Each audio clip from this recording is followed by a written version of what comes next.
There are moments in life that divide everything into two parts: the life you thought you had, and the life you discover you were actually living. For me, that moment came on an ordinary Tuesday afternoon in a parking garage. It wasn't dramatic. There wasn't any screaming or crying. Nobody caught my husband holding another woman's hand. There wasn't even another person around to witness it. It was just me, standing beside my husband's SUV, staring at a stack of papers that had accidentally slipped onto the concrete floor. Sometimes people ask me when I first realized my marriage was falling apart. The truth is, I didn't, because my marriage wasn't falling apart. It had already been built on a secret I knew nothing about. My name is Emily Carter. I'm 35 years old, and until a few months ago, I believed I had the kind of marriage people quietly envied. Ryan and I had been together for 12 years and married for 10. We weren't one of those couples who constantly posted perfect photos online or made exaggerated anniversary tributes on social media. We were simply comfortable. At least that's the word I always used.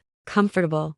We knew each other's routines without thinking about them. I knew exactly how he liked his coffee, and he knew that I couldn't fall asleep unless the bedroom window was open, even in winter. Every Friday night we ordered takeout from the same little Italian restaurant. Every Sunday morning, we drank coffee together while looking at houses we hoped we would someday be able to afford. Looking back now, those Sunday mornings hurt the most, because while I was dreaming about the future we would build together, Ryan was already building another one. Not the kind you're probably imagining. At least, not at first. For years, we had been saving for our first house. We both had decent jobs. I worked as a graphic designer for a marketing company in Denver, and Ryan worked as a financial consultant. We weren't rich, but we were careful with money. We skipped expensive vacations. We drove older cars. We told ourselves that every dollar we saved was bringing us one step closer to owning a place we could finally call home. We even kept a notebook in the kitchen. It sounds silly now. Every time we found something we liked in a house listing,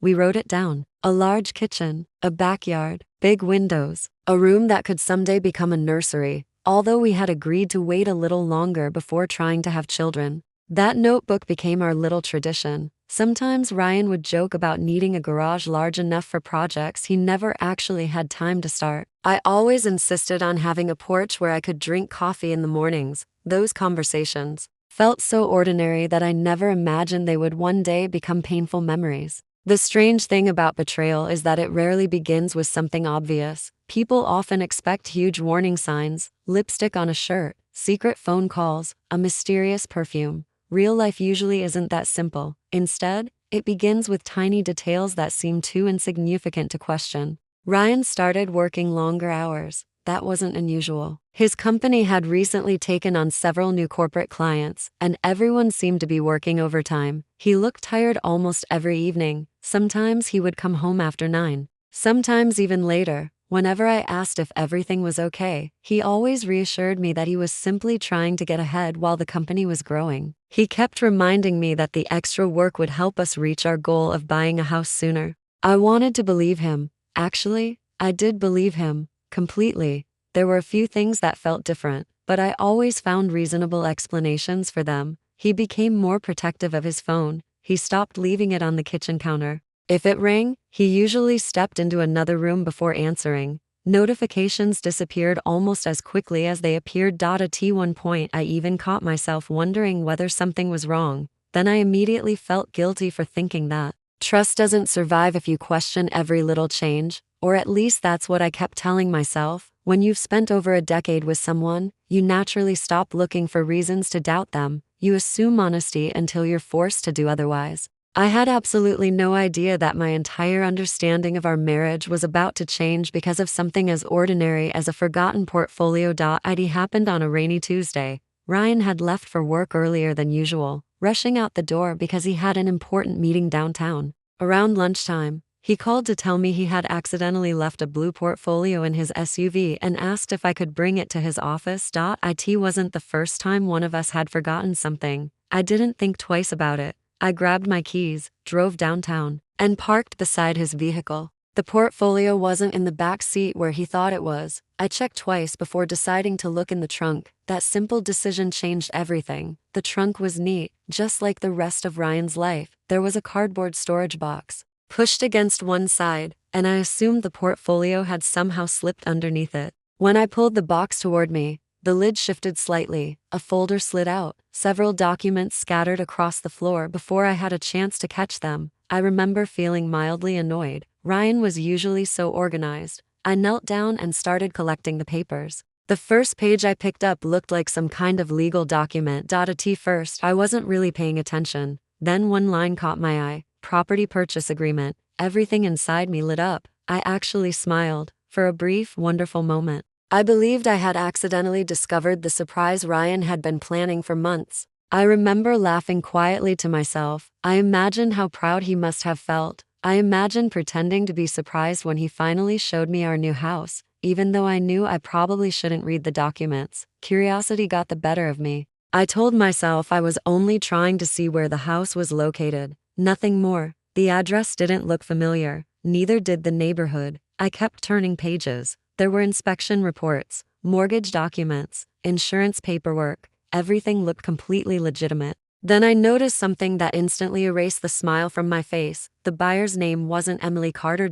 It wasn't even Ryan Carter. It was a woman I had never heard of before, Laura Bennett. I frowned. For a second, I assumed she must have been the real estate agent. Then I continued reading. She wasn't. She was the owner. Ryan's name appeared several pages later, not as the owner, not as the buyer. He was listed as the mortgage guarantor. I stared at those words for what felt like several minutes. My mind immediately started searching for innocent explanations. Maybe she was family. Maybe she worked with him. Maybe she was an elderly client with no one else willing to help. Every explanation sounded less convincing than the one before it. Then I found the receipt. It had been folded between two documents. Furniture delivery, living room furniture, dining room furniture, and children's bedroom furniture. The delivery address matched the property. The payment had been made in full. By Ryan. I remember feeling as though the entire parking garage had suddenly become silent. I wasn't crying. I wasn't angry. I was simply trying to understand something that refused to make sense. Why would my husband secretly help another woman buy a house? And why would he be furnishing a child's bedroom? That was the exact moment my certainty disappeared. For the first time in 12 years, I looked at the man I loved, not as my husband, but as someone I suddenly realized I might not know at all. I wish I could tell you that I immediately confronted Ryan, that I drove straight to his office, placed the documents on his desk, and demanded an explanation. It would have been the mature thing to do. It also would have been the biggest mistake I could have made. At least. That's what I believe now. Back then, I didn't know what I had discovered. All I had were a few documents, a woman's name, and 1,000 questions racing through my mind. Questions aren't proof. They become proof only after you start looking for answers. And that's exactly what I did. I carefully put every document back into the folder, returned everything to the storage box exactly the way I had found it, and finally located the blue portfolio underneath. As I walked into Ryan's office building, I kept repeating the same sentence to myself: there has to be an explanation. I clung to those words because the alternative was simply too painful to consider. Ryan greeted me the same way he always did whenever I stopped by his office. Nothing about him seemed unusual. He smiled, thanked me for bringing the portfolio, and went back to preparing for his meeting as though it were just another ordinary workday. I studied his face while he talked. There was no nervousness, and no guilt, and no hesitation. If he was hiding something, he had become incredibly good at it. Driving home, I realized something that frightened me even more than the documents. If Ryan had been keeping such an enormous secret, how many smaller ones had I simply failed to notice over the years? That question stayed with me for the rest of the day. By evening, I found myself watching him instead of listening to him. Every movement suddenly seemed significant. Every glance at his phone, every delayed response, every moment of silence. The strange thing about suspicion is that it changes the way you see reality. Nothing around you actually changes, but your interpretation of everything does. The same man who had spent 10 years making me coffee every Saturday morning suddenly looked like someone capable of living an entirely different life behind my back. I hated myself for thinking that, but I couldn't stop. That night, after Ryan fell asleep, I lay awake staring into the darkness. I kept replaying the image of those documents. Then another thought crossed my mind. if Ryan had guaranteed a mortgage. There had to be financial records. For years, we had shared most of our household expenses while still keeping separate checking accounts for personal purchases. It had always worked well, because we trusted each other completely. At least I thought we did. The next morning, after Ryan left for work, I opened the filing cabinet, where we kept our tax returns and annual financial statements. I wasn't looking for evidence of an affair anymore. I was looking for numbers. Numbers don't lie, people do. It didn't take long before I noticed something unusual. About 14 months earlier, Ryan's savings account had dropped dramatically. Almost $60,000 had disappeared within a single week. First, I assumed it had been an investment. Ryan occasionally moved money between accounts, and I rarely paid attention to the details, but there was no investment. No stock purchase. No retirement contribution. The money had simply vanished. Then I looked at the date. It matched the approximate timeline on the property documents. I felt my stomach tighten. That wasn't just money, that was nearly everything we had saved for our own house. I remember sitting there in complete silence, staring at the screen. For years, we had postponed vacations, we had driven older cars, we had repaired appliances instead of replacing them. We had spent countless evenings talking about our future home. All that time, our savings had quietly become someone else's house. I wanted to believe there was still a reasonable explanation, but believing was becoming harder. Over the next several days, I began noticing things I had ignored for months. Ryan left work at unusual times. He occasionally stopped at grocery stores on his way home. Even though we already had plenty of food, sometimes his clothes carried a faint scent that wasn't perfume exactly. It reminded me of baby shampoo. I told myself I was imagining it, but once suspicion enters your mind, it starts connecting details that never seemed related before. Every coincidence becomes another piece of the puzzle. A week passed before I finally did something I never imagined I would do. I followed him. Even writing those words still makes me uncomfortable. I had always believed that following your spouse meant the relationship was already over. Healthy marriages weren't supposed to involve surveillance, but healthy marriages also weren't supposed to involve secret houses. Ryan drove to work, exactly as he always did, for almost half an hour. Nothing unusual happened. I nearly convinced myself to leave. Then, shortly before lunchtime, he walked back to his SUV and drove away. He wasn't heading toward another office building. He wasn't meeting a client downtown. He drove into a quiet residential neighborhood on the edge of the city. Tree-lined streets, small parks, families walking their dogs, the kind of neighborhood we used to dream about. Then he turned onto a street I recognized immediately, the address from the documents. I parked far enough away that he wouldn't notice my car. My hands were shaking so badly that I had to grip the steering wheel with both hands. Ryan walked up to the front door. Before he even reached it, the door opened. A woman stepped outside. She looked around my age. She smiled the moment she saw him, not politely, not awkwardly, comfortably, like someone greeting a person who had been part of her life for a long time. I watched them embrace. It wasn't an overly romantic embrace. There was no kiss. No obvious passion, and somehow, that hurt even more. It felt natural. Familiar. As though they had done it hundreds of times before. A few seconds later, they disappeared inside the house together. I couldn't look away from the front door. I don't know how long I sat there. Time seemed to stop. Eventually, movement in the front yard caught my attention. A little girl ran outside holding a bright red ball. She couldn't have been older than 7. She laughed as she chased it across the grass. A moment later, Ryan stepped outside. The little girl saw him immediately. Her entire face lit up. She ran straight toward him without the slightest hesitation. Ryan bent down,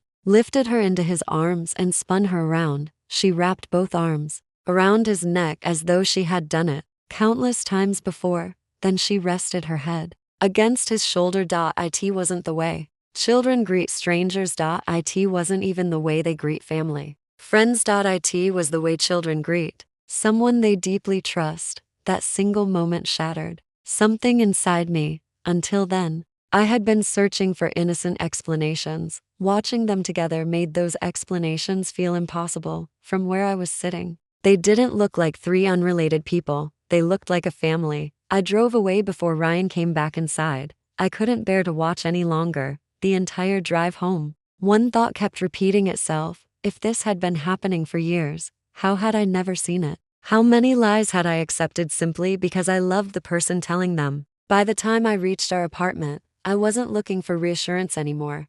I was looking for the truth. And no matter how much it hurt, and deep down, I was terrified that I was about to find it. When I got home that afternoon, I didn't cry. I expected to. Instead, I felt strangely empty. People often imagine betrayal as an explosion of emotions, but sometimes it feels more like silence. A silence so heavy that even your own thoughts seem distant. I walked through our apartment without really seeing it. The framed photographs on the wall, the couch we had spent months saving for, the coffee mugs we always used on Sunday mornings, everything suddenly looked like evidence from someone else's life. I kept asking myself the same question. If Ryan really had another family, when had it started? Before we got married? After? Had every anniversary meant as much to him as it had meant to me? Or had I been celebrating our marriage while he quietly divided his heart between two homes? That question haunted me more than anything else, because I realized I no longer knew which memories were real.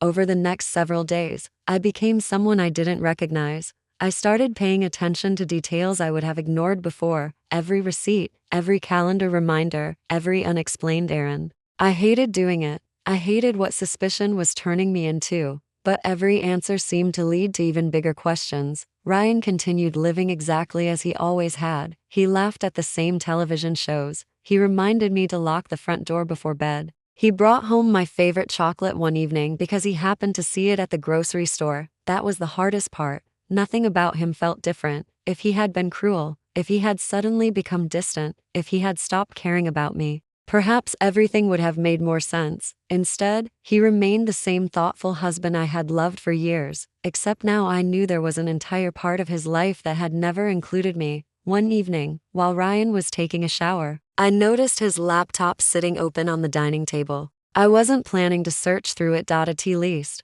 that's what I told myself. Then I saw that his email inbox was still open. For several minutes, I simply stared at the screen. I knew crossing that line would change something inside me forever. Eventually, I sat down. Most of the emails were exactly what I expected. Financial reports, client meetings, investment updates, nothing unusual. Then one folder caught my attention. It wasn't hidden. It wasn't even locked. It was simply labeled personal. There were only a handful of emails inside. Most were years old. One subject line immediately stood out: property insurance renewal. I opened it. The address matched the blue house. The policy listed Ryan as the emergency contact, not Laura. Ryan. I could feel my heartbeat growing faster. Why would someone make another person's husband their emergency contact? Unless he wasn't just another person's husband. I kept reading. Another email confirmed the annual property taxes had been paid. Again. By Ryan. There was another attachment. A scanned invoice from a pediatric clinic. It wasn't a medical record, just a payment confirmation. The patient's name had been blacked out. The payment had been made from Ryan's account. I leaned back in my chair. Children's furniture, a little girl, medical bills, property taxes, mortgage payments. Every new piece fit perfectly into the picture my mind had already created. A picture I desperately wished was wrong. The following Saturday, Ryan told me he needed to meet a client. Normally, I wouldn't have questioned it. This time, I quietly followed him again. The drive ended exactly where I expected, the blue house. Only this visit was different. Instead of staying inside, Ryan and Laura loaded several boxes into his SUV. A few minutes later, the little girl came outside carrying a stuffed rabbit almost as big as she was. Ryan smiled at her. He took the rabbit from her before helping her climb into the back seat. The three of them drove away together. I followed from a distance. They stopped at a furniture store, then a grocery store, then an ice cream shop. Watching them was unbearable. They looked so ordinary. The little girl laughed constantly. Ryan pushed the shopping cart while Laura compared prices on cereal boxes. At one point, the child reached for Ryan's hand without even looking. He instinctively held it. That tiny gesture broke something inside me. People don't fake habits like that. Habits are built over years. I stayed far enough away that none of them noticed me. By the time they returned to the house, I had convinced myself that I already knew the truth. There was only one thing left to do. I needed to meet Laura, not to argue, not to scream. I simply needed to hear the truth from someone who couldn't hide behind 10 years of marriage. The opportunity came sooner than I expected. 3 days later, while Ryan was at work, I drove back to the neighborhood. I parked across the street and waited. Almost an hour passed before Laura stepped outside. She was alone. She locked the front door and started walking toward the sidewalk. Without giving myself another chance to reconsider, I got out of my car.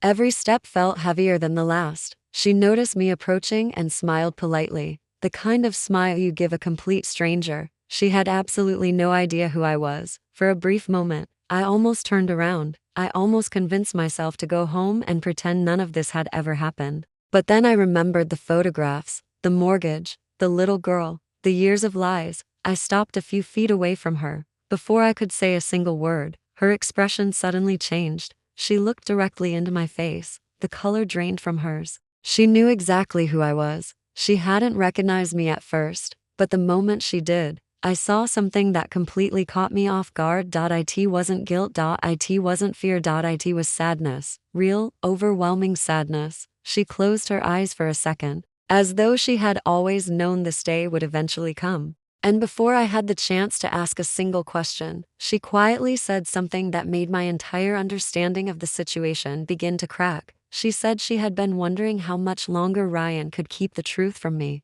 For several seconds, I couldn't say anything. I had spent days imagining this conversation. In every version I had created in my mind, Laura either denied everything or admitted she had been seeing my husband behind my back. I had prepared myself for anger, for excuses, for lies. What I wasn't prepared for was the look on her face. She looked tired, not physically, emotionally, like someone who had been carrying a burden for so long that she had forgotten what it felt like to set it down. When she quietly admitted that she had always wondered how long Ryan would be able to keep the truth from me, every certainty I had built over the previous week suddenly began to fall apart. Nothing about her sounded defensive. If anything, she seemed relieved. She invited me inside. For a moment I hesitated. Just a few days earlier, I had been sitting across the street convincing myself this house belonged to my husband's secret family. Now I was about to walk through the front door myself. The house looked exactly like I expected. Simple, comfortable,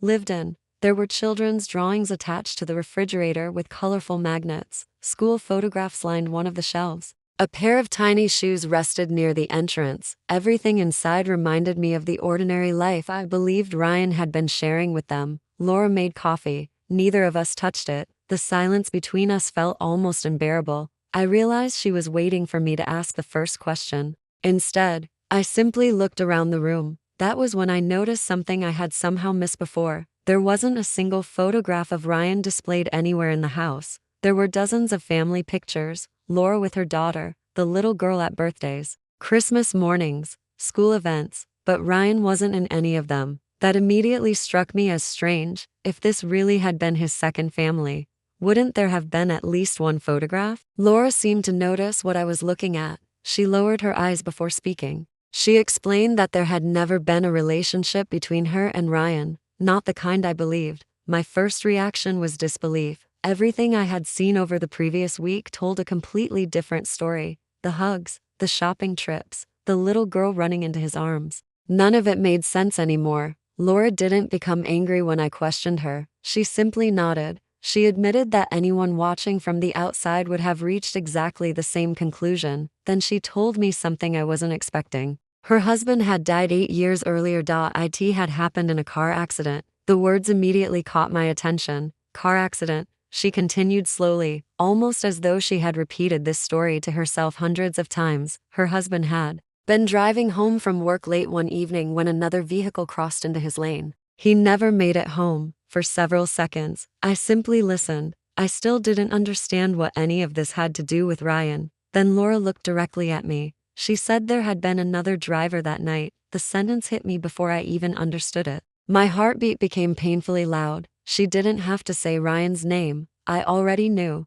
She confirmed it anyway. Ryan had been driving the other vehicle. Everything around me suddenly felt distant. I couldn't hear the clock on the wall anymore. I couldn't hear the refrigerator humming. I could barely hear my own breathing. Laura explained that the investigation had lasted for months. Weather conditions had been terrible. Visibility had been poor. Witness statements conflicted with each other. In the end, investigators couldn't prove Ryan had caused the accident. The case was closed. Legally, he wasn't responsible. But according to Laura, Ryan had never believed that. She said he blamed himself from the very beginning. She described how he had contacted her several months after the funeral. At first, she had refused to see him. She hated him. She admitted she wanted someone to blame. Eventually, she agreed to meet. Ryan apologized, not because the court had ordered him to, because he couldn't live with himself. Laura explained that he had quietly helped her ever since. First, it had been small things.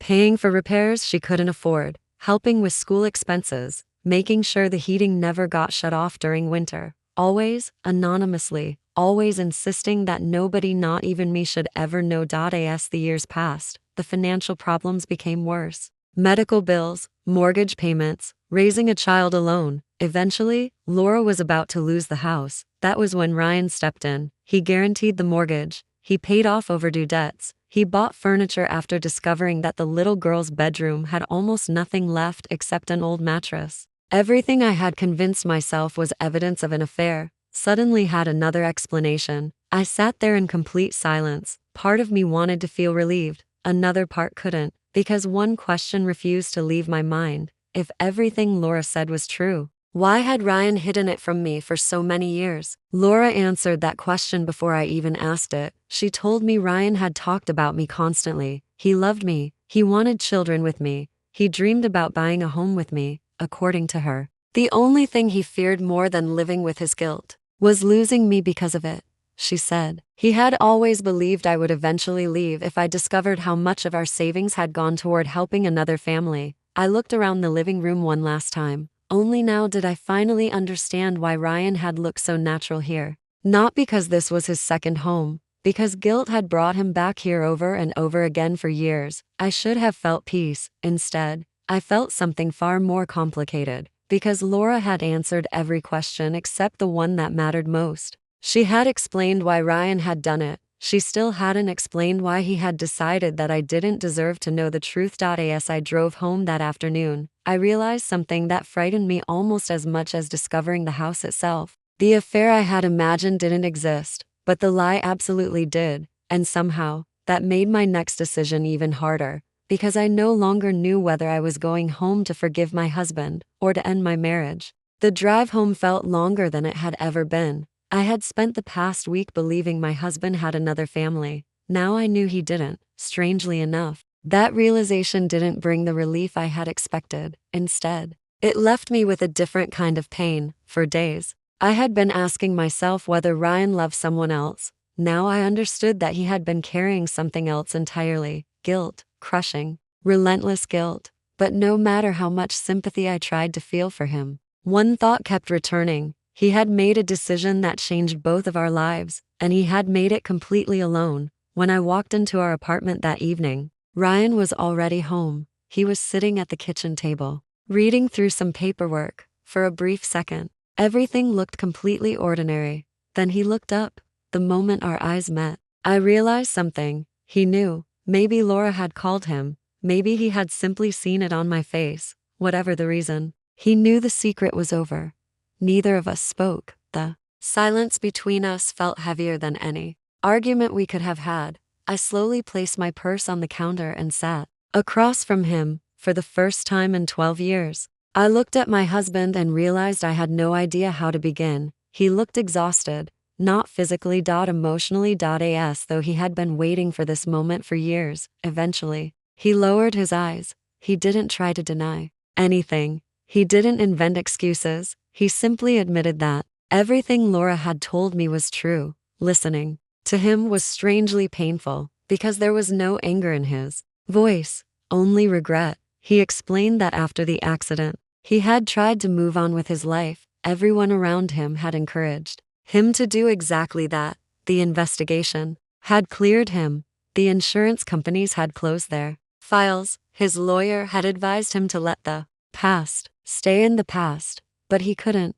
Every time he closed his eyes, he saw the headlights, the rain, the sound of metal, and he kept imagining a little girl growing up without her father. For months, he had convinced himself that sending occasional financial help would be enough. It wasn't. Every year, he found another reason to stay involved, another problem that needed solving, another bill that couldn't wait, until helping Laura and her daughter quietly became part of his life, not because he loved them, because he couldn't forgive himself. As I listened, I realized something that hurt almost as much as the lie itself. He had never trusted me enough to let me make that decision with him. He had decided, years ago, that I wouldn't understand. He had decided I would say no. He had decided that protecting our marriage meant hiding the truth from me. He never gave me the chance to prove him wrong.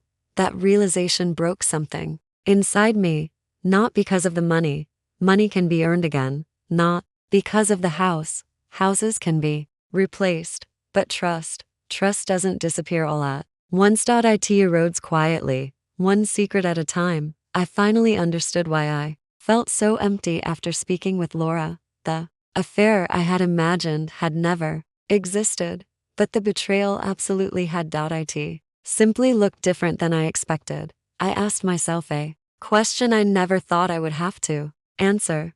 Could I spend the rest of my life with someone who genuinely loved me, but never believed I deserved the truth? That question stayed with me for weeks. People often imagine that relationships end with dramatic decisions. They don't. Sometimes they end slowly. Sometimes they heal slowly. Real life doesn't offer clean endings. Ryan moved into a small apartment across town for a while, not because I asked him to leave forever, because we both needed space to think. For the first time in years, we stopped pretending everything was fine. We started talking honestly.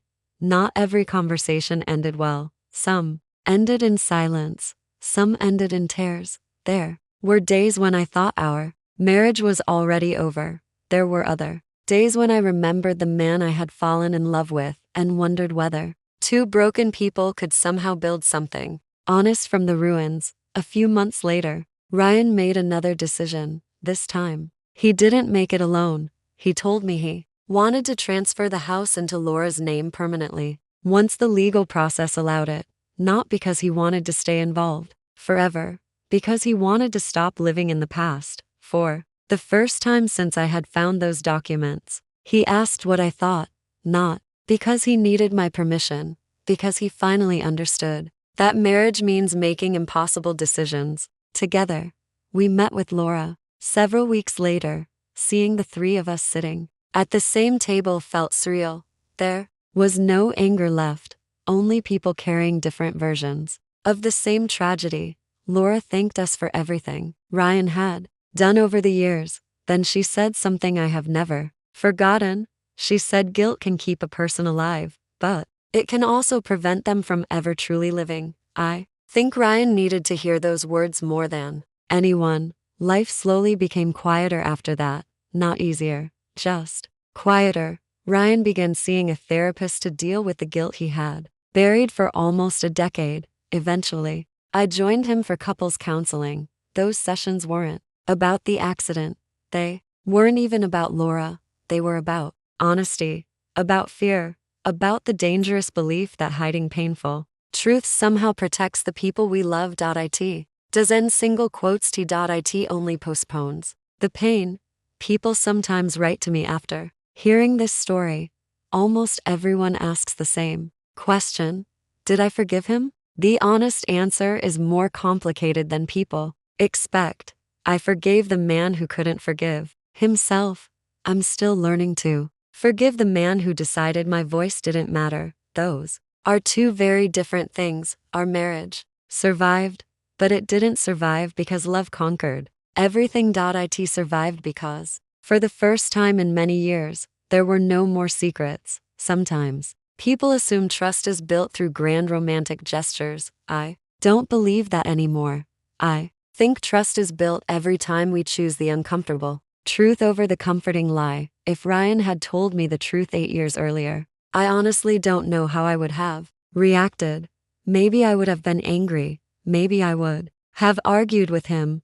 Maybe we would have struggled financially together. But at least we would have faced it together. Instead, he spent years protecting me from a truth I should have shared. That choice almost destroyed the very marriage he had been trying to save. I still think about that rainy Tuesday from time to time. Not because I found documents in the trunk of a car, but because that was the day I realized something I wish I had understood much earlier. The biggest threat to a relationship isn't always betrayal. Sometimes, it's believing that love gives you the right to keep life-changing secrets from the person you promised to share your life with. And if my story has taught me anything, it's this: the truth may hurt the people we love, but silence has a way of hurting them even more. The end.